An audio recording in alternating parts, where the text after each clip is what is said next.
Bonsoir à toutes et à tous. Merci de votre fidélité renouvelée à Canal 3 Bénin. Cotonou ne retient plus son souffle depuis hier. La peur de dimanche a cédé place à un retour à la normale et une reprise des activités économiques dans la métropole, rassurée par la riposte des forces armées au putsch initié et la sortie du chef de l'État. Les Cotonois ont repris leur train-train quotidien, constat à suivre en ouverture. Nicéphore Soglo, indigné, le doyen d'âge des anciens chefs d'État et premier élu après la conférence nationale de 90, condamne les événements de dimanche d'un temps ferme. L'ancien président de la République a fait sa sortie médiatique hier en fin de journée. Eh bien, ça circule de nouveau à Cotonou. La vie a repris normalement dans les rues de la capitale économique du Bénin, 24 heures après le coup de force manqué. Les populations vaquent sereinement à leurs diverses occupations depuis ce lundi. Une de nos équipes, conduite par Virgile Arodeyon, a sillonné les marchés et quelques grandes artères de la ville. Tout se passe comme si 2 jours plus tôt, rien ne s'est passé. Et ceci est dû, vous allez le voir, à la diligence de la réaction des forces loyales et la sortie du chef de l'État dans l'après-midi de ce dimanche. Suivant. 24 heures après la tentative de prise de pouvoir par la force, orchestrée par un groupuscule de soldats mécontents, Cotonou vit à nouveau comme s'il n'y a jamais rien eu de tel. Dans les rues, piétons, motocyclistes, automobilistes et conducteurs de mototaxis vont et viennent comme d'habitude. Les petits commerces et les boutiques qui longent les abords des grandes artères de la ville ont ouvert pour le bonheur des usagers. Dans les marchés, commerçants et commerçantes sont en place derrière leurs étalages. Bref, la vie a sereinement repris son cours normal dans la capitale économique du Bénin. Nous sommes très heureux en tant que citoyens béninois de savoir qu'il y a le calme dans le pays, surtout après ce qui s'est passé hier, ce qui est inacceptable pour un pays comme le nôtre, qui est un pays reconnu pour sa stabilité, surtout démocratique. Les populations dressent une fière chandelle aux forces de défense et de sécurité, dont la prompte réaction a épargné au Bénin le pire. Nous saluons la prompte réaction des forces loyales au président de la République qui ont su agir promptement pour répondre aux forces du mal et de façon déterminée. Par ailleurs, l'apparition du chef de l'État à la télévision nationale au soir de ce dimanche a contribué à décrisper l'atmosphère et ramener la quiétude au sein des populations. Le président de la République a pris la parole et il nous a redonné confiance. Courage à lui. Et vous voyez les populations, tout le monde vaque à ses occupations. Pour autant, ce retour à la normale n'efface pas de la mémoire des Béninois le douloureux souvenir de ce coup de force manqué. C'est inadmissible. Une honte pour notre pays. Le Bénin qui bouge actuellement n'a pas besoin de ça. Mais rien ne se passera. Nos ancêtres ne le permettront jamais. La jeunesse entière déplore la situation qui est arrivée parce que ça fait longtemps, depuis la conférence des forces vives de la nation, le militaire sait que sa place, c'est dans les casernes et c'est bien sûr dans la défense des intérêts républicains. Vous voyez, donc ce qui s'est passé, c'est véritablement déplorable. Et que ce soit la jeunesse, les femmes, toutes les couches sociales du Bénin condamnent avec la dernière rigueur cette action. Le Bénin ne doit plus connaître ces affaires de coup d'État, de tentatives de coup d'État, d'atteinte à la sûreté de l'État. Et j'invite la jeunesse béninoise à soutenir le président Patrice Talon dans les œuvres de développement qu'il entreprend. Nous le soutenons de jour comme de nuit dans la continuité de ses actions et dans la continuité des actions du président Romia Wadaï, le président à venir. Le Bénin ne va plus jamais reculer. C'est le moment aussi de pouvoir lancer un message à la jeunesse. Vous savez, nous devons protéger cette démocratie que nous avons depuis 35 ans, plus de 35 ans, qui est un exemple dans la sous-région. Et nous allons veiller à ce qu'elle soit comme nous l'avons reçu de nos aînés et qu'elle continue comme ça. Les Béninois dans leur ensemble ont souhaité que les malentendus se règlent désormais avec le dialogue et plus jamais avec les armes. C'est un signe de célébration de l'exploit national sur les ennemis de la République que les membres du gouvernement sont allés hier au palais de la Marina. Les membres du haut commandement militaire, avec en tête le chef d'état-major général des forces armées, étaient aussi au Conseil des ministres extraordinaire de ce lundi. Le colonel Faïzou Gomina, chef d'état-major de la garde nationale, et le chef d'état-major de l'armée de terre, le général Abou Issa, tous deux séquestrés par les mutins de ce dimanche, puis libérés plus tard, ont également pris part à ce conclave gouvernemental d'urgence. Le général Bertin Bada, directeur de cabinet militaire du président de la République, y a également répondu présent. Quelques instants plus tard, le chef suprême des armées, attaqué par les assaillants à son domicile la veille, a été chaleureusement applaudi par le Conseil dès son entrée en salle. Patrice Talon a fait observer une minute de silence pour honorer la mémoire de toutes les victimes des événements de ce dimanche. Cette réunion exceptionnelle visait à exposer le déroulé des faits et évaluer l'ampleur des dégâts pour la prise de décision nécessaire dans le but de garantir la stabilité des institutions et la sécurité du Bénin. À l'issue de ce conseil, le gouvernement a rendu public dans son compte-rendu les faits marquants de la journée de sueur froide à Cotonou, avant, pendant et après les assauts déjoués du coup d'État. On écoute les détails avec le porte-parole du gouvernement, Wilfried Léandre Rungwichi. Le Conseil des ministres s'est tenu en séance extraordinaire ce lundi 8 décembre 2025 sous la présidence de M. Patrice Talon, président de la République. La séance a été élargie aux ministres conseillers et au haut commandement des forces de défense et de sécurité. L'ordre du jour a porté exclusivement sur les événements survenus dans la journée du dimanche 7 décembre 2025. Il ressort du point détaillé fait par le chef de l'État que le groupuscule de soldats ayant organisé la mutinerie avait planifié de démettre le président de la République lui-même de ses fonctions, de soumettre les institutions de la République et de remettre en cause l'ordre constitutionnel établi. Pour ce faire, ils ont entrepris, dans un premier temps, de neutraliser ou de kidnapper certains officiers généraux et supérieurs de l'armée à raison des responsabilités qu'ils occupent au sein des forces armées béninoises ou de l'appareil d'État. C'est ainsi qu'ils se sont rendus d'abord, vers 2 heures du matin, au domicile du directeur du cabinet militaire du président de la République, le général Bertin Bada, qui a réussi à leur échapper et dont ils ont mortellement blessé l'épouse. Informé, le commandement militaire avait requis l'appui de la base militaire de Togben pour apporter du soutien au général Bada. Le peu de diligence de cette base a conduit à demander au responsable de la garde nationale, le colonel Faïzou Gomina, de s'y rendre instamment. Une fois sur les lieux, celui-ci sera violenté et fait otage. C'est alors qu'il a été su que la mutinerie y a pris corps. Entre-temps, cap a été mis sur le domicile du général Abou Issa, chef d'état-major de l'armée de terre, qui a opposé une farouche résistance aux mutins avant d'être kidnappé un peu plus tard par une équipe supposément venue en renfort. C'est à partir de ce moment que la confirmation est faite que la mutinerie venait bien de la base de Togben. Très vite, les renseignements militaires ont permis de savoir que les mutins sont partis de la dite base avec des armes et des engins blindés. Dans leur progression, autour de 5 heures du matin, ils se sont portés vers la résidence du chef de l'État, où la garde républicaine alertée et sous les ordres de sa hiérarchie les attendait fermement. Un rude combat s'en est suivi, tant les mutins tenaient à contrôler la situation afin de se saisir de la personne du président de la République. Celui-ci, aux côtés des éléments de la garde républicaine, a vécu les violents affrontements en direct avec des victimes des deux côtés, jusqu'à ce que les assaillants, débordés par la farouche résistance des soldats loyaux, battent en retraite.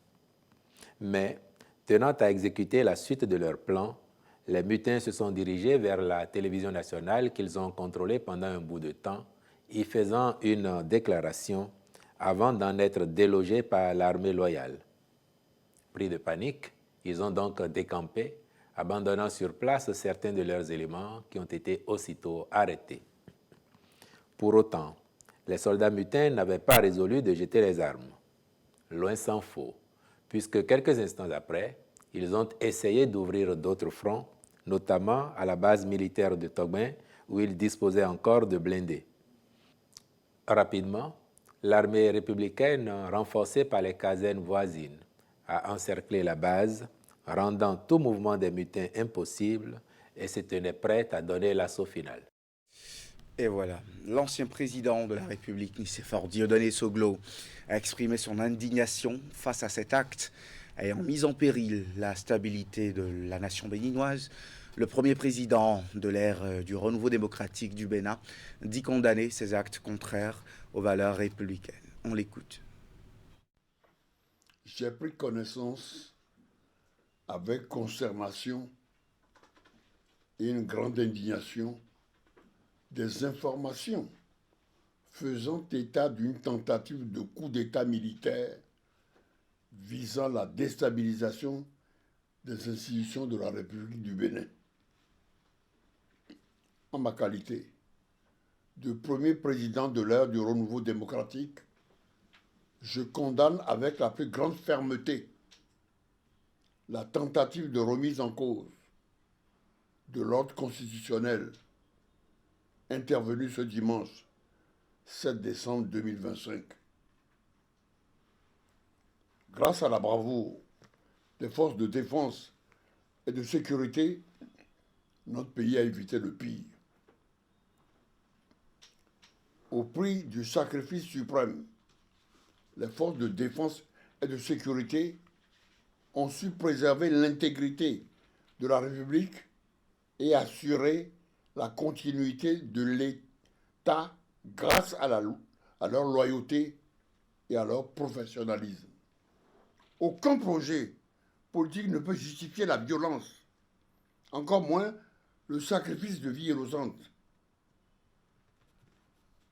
Dans ces heures tragiques, j'en appelle au sursaut patriotique, à l'apaisement et à l'unité, afin que notre nation continue d'avancer sur le chemin de la paix, du progrès et de la démocratie.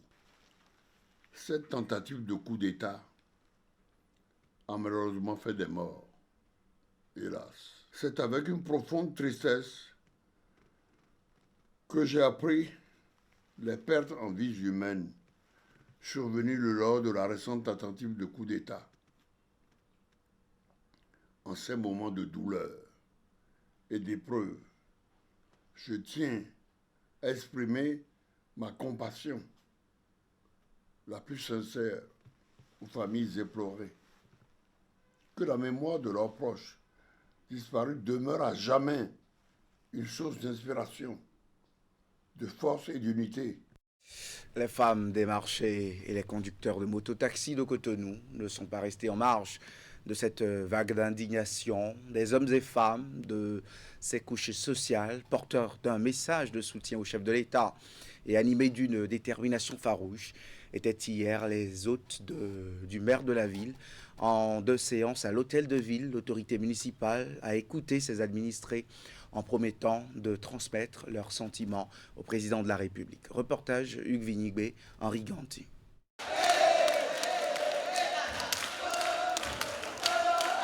L'heure est grave et les femmes des marchés de Cotonou l'ont compris.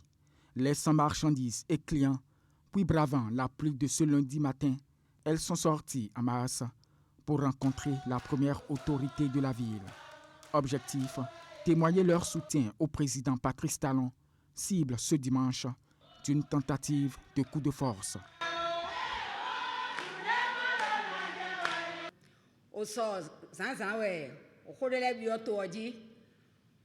Ce dimanche matin, des rumeurs de coups d'État ont circulé et des coups de feu entendus.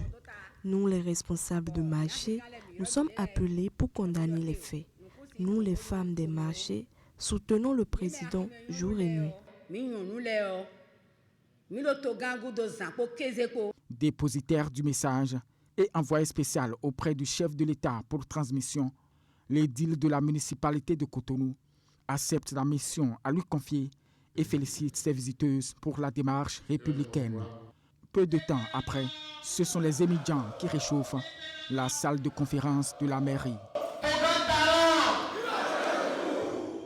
une autre frange de la cité, mais une même motivation. Nous voulons exprimer notre soutien au président et lui dire que ses ennemis échoueront toujours. Tous ont porté ce message, un message de soutien total au chef de l'État, son Excellence le président Patrice Talon. Les femmes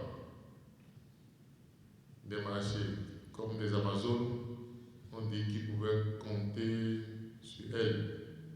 Les émigrants, tous comme un seul homme, on dit que ce pays est et demeurera un pays de paix. Au terme de la rencontre, le maire, escorté par ses hôtes, s'est rendu sur la place Bulgarie pour une manifestation organisée par plusieurs formations politiques en vue de dire un retentissant non à la prise du pouvoir par la force. Et justement, à Bulgarie, Lucas Tropo a constaté la forte mobilisation des cadres et militants des partis UP Le Renouveau, BR et FCBE. Selon les propos de l'autorité municipale, le processus démocratique et la marche du Bénin vers le développement sont implacables. On l'écoute. Et ce soir, nous sommes ici, à la place Bulgarie, qui est une place significative pour à nouveau, avec les militants UP, les militants BR, les militants FCB et les citoyens lambda, tout cet ensemble est venu dire au chef de l'État qu'il n'est pas seul. Et dire aux forces armées béninoises que autant quelles sont les forces armées, elles ont joué leur rôle et que nous les félicitons. Et dire aux familles éplorées que les citoyennes et citoyens béninois les saluent et compatissent aussi à leur douleur. Ce qu'il y a retenu, c'est que le Bénin, dans sa démocratie, ne peut plus accepter de reculer. Le Bénin, dans son développement, ne peut plus accepter de reculer. Dieu nous aidera à maintenir ce cap. Vous l'avez vu, deux partis de la mouvance présidentielle, l'UP Le Renouveau, le Bloc républicain, et le parti de l'opposition, Force Cori pour un Bénin émergent, se sont mis ensemble pour une forte mobilisation d'indignation. Ils fustigent les velléités de recul de la démocratie au Bénin. En condamnant, ils exhortent tous les Béninois à privilégier la voie des urnes pour toutes les alternances, contrairement à l'usage de la force, comme certains ont failli le faire dimanche. Le point avec Ulrich Gaba. Plus jamais de coup d'État au Bénin. C'est le principal slogan scandé par ces hommes et femmes massivement mobilisés à Cotonou pour condamner la tentative de coup de force enregistrée au petit matin du dimanche 7 décembre 2025. Au fronton de cette mobilisation, plusieurs partis politiques. Dans ma langue là-bas, on dit ça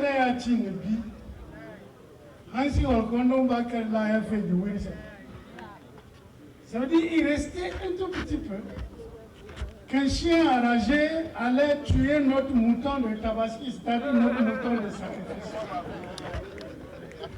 Chers compatriotes, même dans nos prières profondes, si je ne suis pas d'accord, personne ne va me sanctionner pour ne pas être d'accord, mais ne pensez jamais à un coup d'État. Jamais à un coup d'État. Jamais à un coup d'État. Jamais à un coup d'État. Parce que l'on sait que c'est l'illusion d'une journée et la tragédie des années. Il faut éviter ça.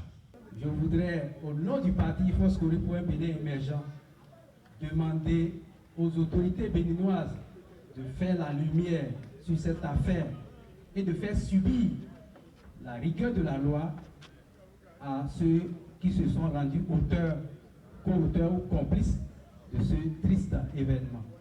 Plusieurs autres citoyens de diverses circonscriptions électorales ont également donné de la voix pour fustiger la tentative de renversement de l'ordre constitutionnel.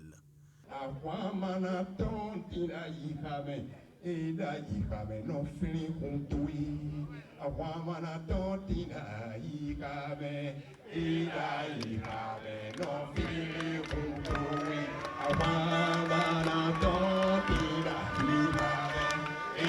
travers des slogans anti-putsch et des chansons d'unité nationale, ces hommes et femmes de diverses obédiences politiques et sociales réitèrent leur engagement à protéger la voie démocratique choisie et amorcée par le Bénin depuis la conférence des forces vives de la nation en 1990.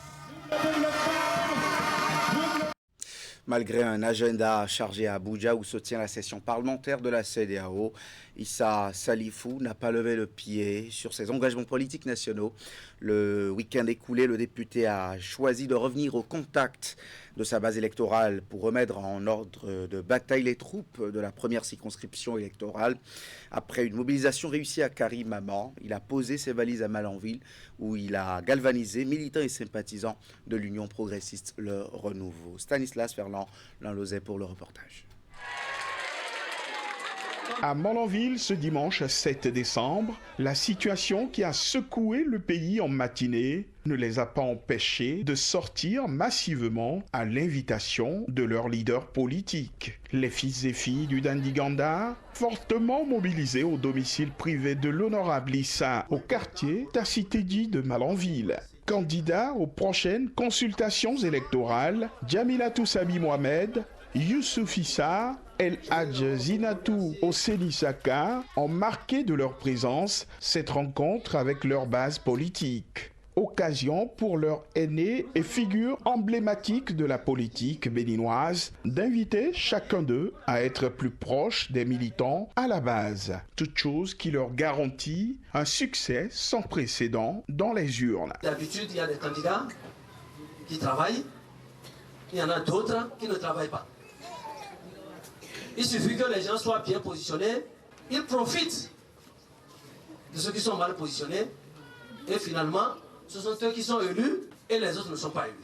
Alors pour éviter ça, maintenant, quand bien même la liste est faite, les gens sont positionnés et qu'on ne peut rien faire, mais les gens veulent comprendre le candidat là en question, il pèse quoi chez lui. C'est beaucoup plus en langue nationale d'Indi que les candidates honorables Djamilatou Sabi Mohamed et Madame le maire de la cité des Kandisounan vont s'adresser au peuple du Dandiganda. Message essentiellement résumé à l'unité et au resserrement des rangs.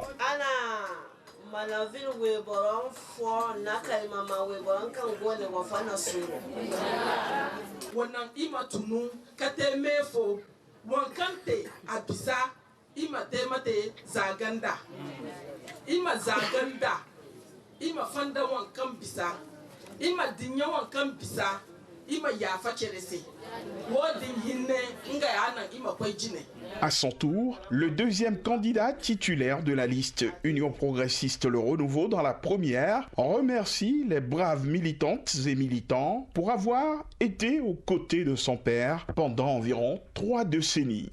Dans notre tradition, on dit quelque chose. Le flambeau ne s'éteint pas, il se transmet. C'est vous qui avez aidé mon papa toutes ces années-là à garder le flambeau. Et grâce à vous, ils ont fait le choix de me mettre candidat. Donc je suis venu vous dire que je suis prêt pour le combat, je suis prêt pour le travail et je suis prêt pour vous. Youssouf Issa, au cours de cette rencontre hautement politique, va dire toute sa gratitude aux personnalités qui ont encouragé et facilité son entrée dans le monde de la politique béninoise. Et je voudrais remercier tout d'abord le chef de l'État et le parti PR. Je voudrais respectueusement remercier mon patron actuel qui est le ministre Romuald Wadani, le ministre de l'économie et des finances chargé de la coopération. Il a été choisi pour être le candidat de la mouvance et Malanville, la première circonscription, Kandi, Karimama, on est derrière lui. Je veux aussi remercier tous les candidats qui sont présents sur la liste UPR. Nous avons plusieurs qui sont présents aujourd'hui et vraiment le fait qu'ils se déplacent pour venir aujourd'hui à Malanville, ça me fait vraiment beaucoup plaisir.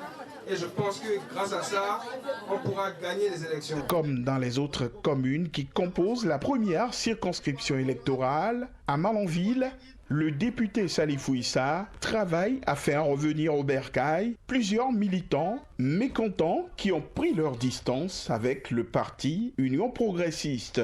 Ils se comptent par plusieurs dizaines et promettent de travailler en sourdine dans leurs arrondissements et leurs milieux respectifs.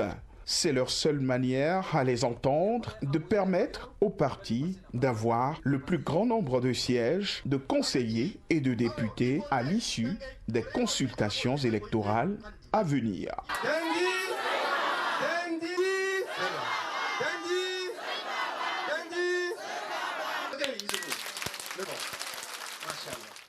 C'est tout pour ce journal. Dans quelques petites minutes, 20h précisément, l'info continue pour le décryptage de l'actualité politique.